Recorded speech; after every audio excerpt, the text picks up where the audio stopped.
दो sentence board पर है और सेंटेंस क्या लिखा हुआ है? मैंने राम को सड़क पार करते हुए देखा। बताना आपको यह है कि what is the difference between the two sentences. इन दो वाक्यों में क्या अंतर है? अंतर है या नहीं है? क्या अंतर है? दोनों में क्या अंतर है? मैंने राम को सड़क पार करते हुए देखा, नहीं है?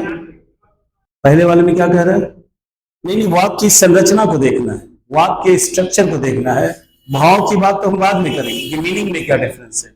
हमने कहा ये जो दो वाक्य लिखे गए हैं, ये दो वाक्य सेम है या कुछ इसमें अंतर है?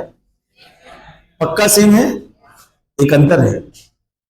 अंतर यह है कि सेंटेंस नंबर 1 सेंटेंस नंबर 1 है और सेंटेंस नंबर 2 सेंटेंस नंबर 2 हो गया।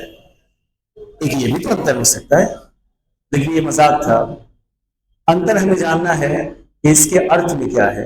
लेकिन हिंदी में तो सेम लग रहा है। इसका इंग्लिश ट्रांसलेशन दो तरह से होगा। मैंने राम को सड़क पार करते हुए देखा, तो हम बनाएंगे कि मैंने राम को देखा। सड़क पार करते हुए क्रॉस का फोर्थ फॉर्म लगाएंगे, क्रॉसिंग।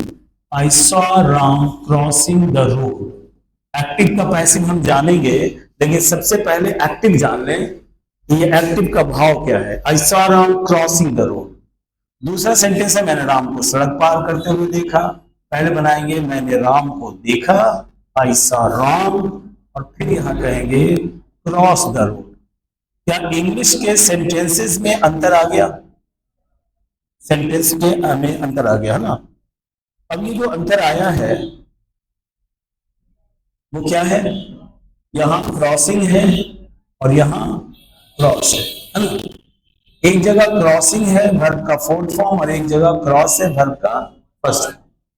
तो अगर ट्रांसलेशन आ जाए कि मैंने राम को नाचते हुए देखा, तो आई सॉ राम मतलब वर्ब का फोर्थ फॉर्म, या आई सॉ राम डांस। मैंने राम को जाते हुए देखा, आई सॉ राम गोइंग, या आई सॉ राम गो।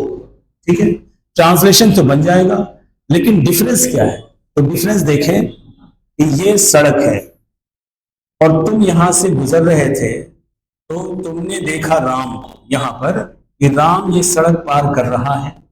किसी ने पूछा कि तुमने राम को देखा क्या, तो तुमने कहा यस, मैंने राम को सड़क पार करते हुए देखा। अब दूसरा सिचुएशन ये है, तुम यहां से गुजर रहे थे, तुमने देखा कि राम सड़क पार करके इस तरफ से उस तरफ गया, तो तुमसे किसी ने पूछा कि राम को देखा क्या, तो तुम कहोगे यस, मैंने राम को सड़क पार करते हुए देखा। दोनों यही कहोगे ना। क्या दोनों पिक्चर में दोनों एक्शन अलग अलग है या एक है? यहां जब तुम कह रहे हो कि मैंने राम को सड़क पार करते हुए देखा, मैंने देखा कि राम सड़क पार कर रहा है, उसके बाद मैं वहां नहीं था, मैं वहां से चल दिया, तो मैंने राम को सड़क पार करना अधूरा देखा कि पूरा देखा?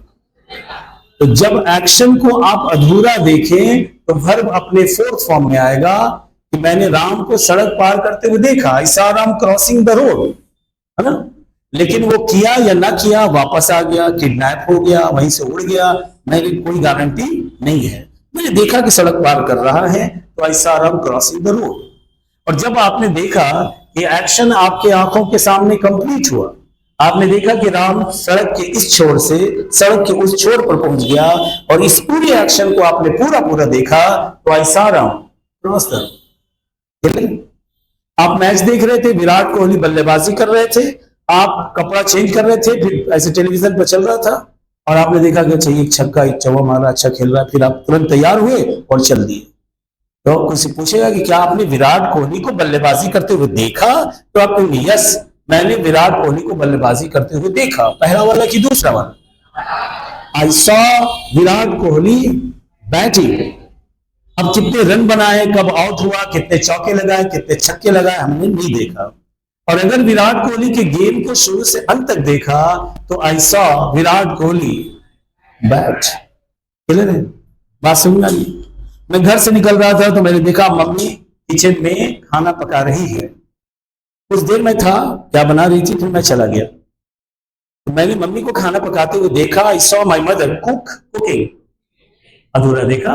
लेकिन संडे का दिन था और सुबह से शाम तक आप बैठ के मम्मी को देख रहे थे खाना कैसे बनाती है। बड़ा टफ काम है खाना बनाना। मैंने देखा मम्मी को खाना बनाते हुए शुरू से अंत तक। I saw my mother cook. समझ में आई बात?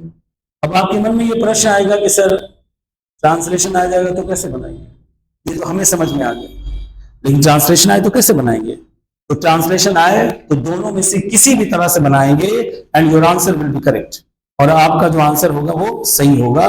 ऐसा 99.9% होगा, मतलब थोड़ा सा नहीं होगा। अब सर वो कैसे होगा, कब होगा वो? तो वो तब होगा जब आपको खुद समझ में आ जाएगा कि यहां पर एक्शन अधूरा है कि पूरा है। एग्जाम्पल, न्यूटन ने एक सेब को पेड़ से गिरते हुए देखा। न्यूटन ने एक सेब को वृक्ष से गिरते हुए देखा। Newton saw an apple falling या फॉलिंग। अगर आप फॉलिंग लगा दें तो देखिए क्या अर्थ हो जाएगा। Newton saw an apple falling का मतलब न्यूटन ने देखा कि सेब पेड़ से गिरा, लेकिन गिरकर कहां गया ये ना देखा।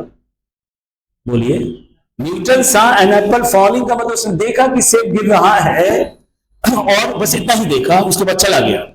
अब सेब पृथ्वी पर आया कि नहीं आया, या वही घूमने लगा, या हो सकता है वापस चिपक गया पेड़। अगर न्यूटन ने ऐसा देखा तो Newton saw an apple falling, तो क्या ऐसा देखा था? ऐसा देखा था? न्यूटन ने सेब को ऐसे गिरते हुए देखा था? अधूरा, पूरा। न्यूटन ने देखा कि सेब पेड़ से गिरा और गिरकर कहां गया। तो उसने कहा यार ये नीचे क्यों गिरा, ये ऊपर क्यों नहीं गया। तभी तो बात हुई लॉज ऑफ ग्रेविटेशन की। तो Newton saw an Apple.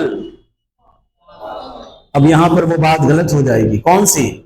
Newton saw an apple falling. समझ में? वहां गलत हो जाएगा तो दिक्कत। कल इसका हम जानेंगे पैसे। अभी एक्टिव में डिफरेंसेस हमें बताया। ठीक है, उतारें इसको।